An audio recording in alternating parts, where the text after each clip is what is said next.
Hey there, Corey Lennox here for Piano with Corey, and today we're going to continue our journey of becoming a pianist. If you haven't checked out the previous videos, go watch them, but for today, let's see what the map says. Okay guys, we've got to learn how to read some notes. So, there's lots of different ways to learn songs. There's synesthesia, there's playing by ear, and if you want to learn how to do that, check the video in the description. But sheet music is the classic way, the traditional. It's just the way it's done. And I feel like I'd be a bad piano teacher if I didn't show you how to read the notes. If you're new to the channel, make sure to hit subscribe for more awesome piano videos like this. Also, make sure to stay till the end of the video because not only is this going to be the ultimate tutorial on reading notation, but I'm also going to include the best tactic to get up and running on your notes at the end of this video. So, let's dive into it. In music, we have something called clefs. Now, most instruments have just one of these, but on piano, we're so lucky, we have two that we have to read from at the same time. Let's start with the treble clef. For the most part, you can think of this as your right hand on the piano, because it contains the higher notes. Now, this came from the letter G, and you can actually see it sort of wraps around the second line on the staff there, and that is the note G. So that G is called our guide note. And what that means is no matter how crazy the sight reading's about to get, we know that that note is G on that line. From that point, we could walk up to the next note. And remember, since G is the last letter in the musical alphabet, we don't go to H, I, J, K, we start back over on A, B, C, D, and so on. Or, instead of going up, we could start on that same guide note, that same G, and we could step down. So we've got to go sort of backwards in the alphabet. We got to go G, down to F, E, D, C, or however low you want to take it. Now, there are acronyms that people like to use, like Every Good Boy Does Fine. I actually don't want you to use those a ton. I don't want you to become too reliant on them, and I've got a whole video on why not, but let's keep going. Bass clef, on the other hand, this you can mainly think of as your left hand, because these are the lower down notes, right? Think bass, that means low notes. This is a little bit weirder to see. This comes from, if you connect the dots, a letter F. So in between those two dots, on the fourth line from the bottom, we have the note F. Same deal, we can walk up, we can do F, G, A, B, C, or we can walk down F, E, D, C, B, whatever. When you combine these two clefs, you get what's called the grand staff. Treble clef, right hand on the top, bass clef, left hand on the bottom. And it spans all the way from G, good boys do fine always, and then up to E on the treble clef, every good boy does fine, and then C is in the direct middle of the two clefs, middle C. And you can see within those sentences, there's the guide notes we talked about. There's G on the treble clef and F on the bass clef. So maybe this makes total sense to you and you get it, or you're like, whoa, this is a lot of information, what's happening? So let me just break this down for you. It's so easy. All you have to do is think of the grand staff as going in order, just like the alphabet. So you start there at the bottom on G, and then you go up to A, B, C, D, E, F, G. Then it keeps going, A, B, C, D, E, F, G. Then again, A, B, C, D, E, F, and then you could keep going. So I hope that makes sense to you. When you look at the grand staff, all you're doing is looking at every note laid out in alphabetical order. Super easy. Here is the thing. Obviously, intellectually understanding these notes is well and good, but if you want to get really solid at actually reading music, you have to develop a coordination between your hand and your eyes. Okay, hand-eye coordination. So this is probably the worst area for YouTube learning. Like, you can't just watch a YouTube video and train your hand and your eyes to play songs. Like, you really want to get incremental materials where you learn how to level up your sight reading little by little, and you want to have a teacher that's going to walk you through how to do that. So, highly recommend getting a piano teacher for this aspect of music. And if you want, right now I'm available for lessons. I might not always be, but you can hit me up in the description and I've got a contact link there. Something else to talk about are sharps and flats. So you'll remember from the key finding video that a sharp means go up a half step and a flat means go down a half step. The tricky thing about sharps and flats is that they last an entire measure. So if you sharp a note at the beginning of the measure, anytime you see that same note in the same measure, it's also going to be sharp. Other notes are going to be unaffected by it, but you've really got to keep an eye peeled for if you go back to that same note. But at the end of the measure, the sharp resets. So it only lasts till the bar line. I hope you're enjoying this so far. I know we're blasting through this like lightning speed, but really quick, take a moment to drop a comment below about what you want to learn more about. Is there something that's confusing you, something that you just want more information on? Drop that in the comments and let's keep on rolling. Alright, I hope you're still with me because you and me on this video are going to train up your sight reading with some exercises. But before we can do that, we've got to learn about the rhythm element, the rhythm side of things. So let's talk about different note types. This type of note is called a quarter note, and this just gets one beat. So you know how music has a beat to it normally? The quarter notes just match up with those beats, like. So if I clapped 4 quarter notes, it'd sound like this. 1, 2, 3, 4. Super easy. Okay, try that with me. 1, 2, 3, 4. Now we're going to try half notes. These get 2 beats each. 1, 2, 3, 4. 1, 2, 3, 4. Alright, next up we have whole notes. This gets 4 beats. So one note is 4 beats long. 1, 2, 3, 4. And this takes the entire what's called measure. You'll notice when you're reading music, it's divided up into what are called measures, which are little chunks of music, and they have a set amount of beats in them. They're also divided up by what are called bar lines, and at the end, we have something called a double bar line that shows us the song is over. The last type of note we'll talk about for this video, there's actually quite a bit of different types, but the last basic one is a dotted half note. This gets 3 beats. So a normal half note is 2, and a dotted half note is 3. And we'll talk all about why the dot does that in a different video. We'll get into some of the more advanced rhythms, but for today, I'm just trying to keep it basic. Our exercises are coming up next, but let's talk about a few last little things we need to know.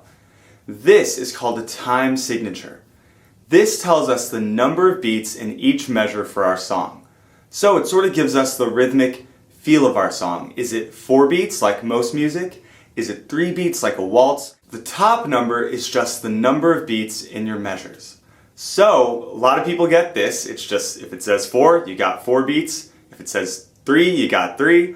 But here's what throws people off. It's that bottom number. And this confused me for a long time because the books explain it like they say what gets 1 beat, and I'm like, what does, no one really knows what that means. That's such a weird way to word it. So here's the super easy way to understand the bottom number of a time signature. Don't think of it as a number at all. It is code for a type of note. So when you see 4 on bottom, that is code for a quarter note.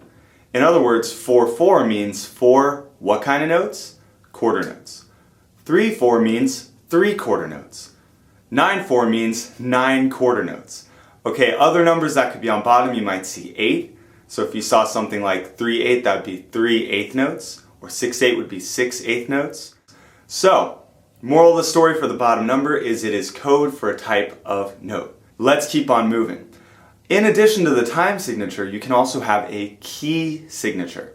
This is a set of sharps and flats at the beginning of the song that tell us this note is sharp or it's flat the entire song through. They're not going to write it on each individual note. You have to remember. You know what else we got to talk about are dynamics. Basically, all dynamics are telling us how we're playing what we're playing. Are we loud? Are we soft? That kind of thing. So, all of our musical terms come from the Italian language. That's so musicians from all over the world can communicate with each other and not have a language barrier. I don't know how Italy got to be the choice, but good for them. So instead of saying loud, we're going to say forte. And that's going to be shown by an F. And instead of saying soft, we're going to say piano. And that's going to be shown by a P. And obviously there's a volume in between. There's moderately loud, and that is mezzo forte, shown by MF. So again, forte, mezzo forte, piano. All right, time for the rhythm exercises. So what we're going to do is we're going to count out loud 1, 2, 3, 4, and as we're doing that, we're going to clap the rhythm that we see. First one we're going to do is quarter notes going into half notes going into a whole note. Ready, clap. 1, 2, 3, 4. 1, 2, 3, 4. 1, 2, 3, 4. Okay, now let's flip that. Ready, go. 1, 2, 3, 4. 1, 2, 3, 4. 1, 2, 3, 4. Let's do like one or two more. We're just keeping it super basic today. And let's do this one right here.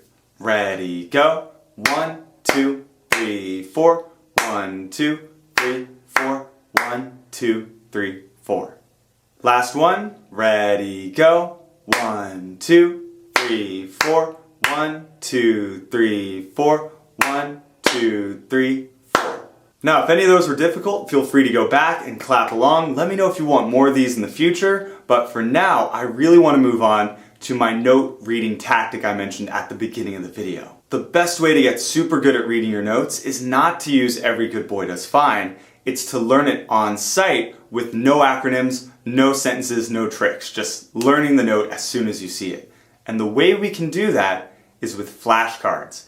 I know, super exciting, but we're going to do this right now with just C position notes, that's C, D, E, F, G, and you're going to see just how powerful it is. The way we're going to do it is I'm going to flash a note on the screen and I want you to say it as soon as you can think of it. I have no idea how to time with you watching it, but I'm just going to give you a second to think of it and then I'm going to say it too. I'm going to start slow, then we're going to go to lightning speed, okay? So first couple of notes we're going to do are C, right there on the extra little line at the bottom, and E, which is the first line of the treble clef. So here we go. Which note is this? C, and that one is a E. Next one, E, and then back to C. Okay, let's spice it up a little bit. We're going to add G, which is our guide note on the second line there. Okay, what note is this? E, C, G, C. All right, let's keep on trucking. We're going to add F, which is in the first space on the treble clef. Okay, what is this note? G, C, F, C, E. Good job. Let's do one more note. This is going to be D, which is sort of in between C and E, okay? So it's hanging down below the treble clef. Here we go. F, D, G, C, E. Let's do one more run through these, starting with E, G, C, F, D. This is just a little taste of how you're going to work on your own with the flashcards. You start small with maybe just 2 or 3 notes, and you gradually add more in.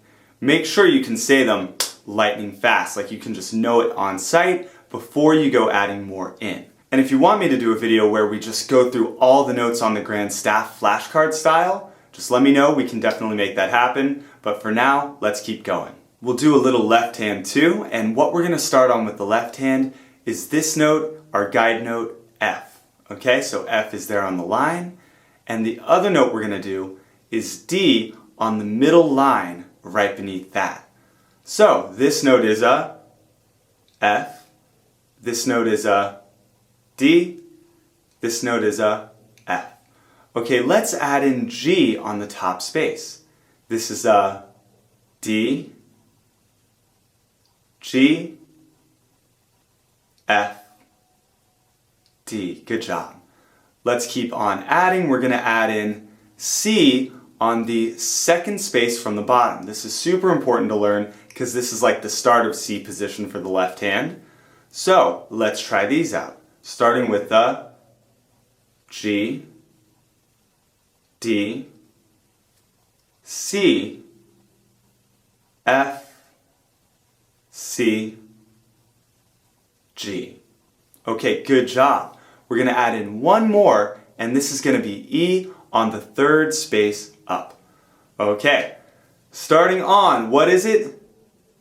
E, then G, C, F, and D. Well done. Feel free to go back and work with any of these exercises again till you really nail it. Also, I heavily encourage you to get flashcards of your own so you can do this at home. And you know what? You've made it so far into this video that I'm gonna hit you with the real stuff. I spent so long editing this that I grew a beard. I'm just done, so I'm gonna hit you with some truth right now. Sheet music is hands down my least favorite way to learn a song. So much of what we do as piano teachers, so much of that time is just teaching kids and teaching students how to read it. And of course, obviously it's important to be able to read music, especially if you're going to be a pianist, but it just takes so much work to build up this skill, and it's just, to me, not one of the more fun parts of learning piano. And if you can master playing by ear, to me that is so much easier. It's like one less step. It's hearing a song, internalizing it, and then going and playing it, right? As opposed to deciphering what's happening on a page.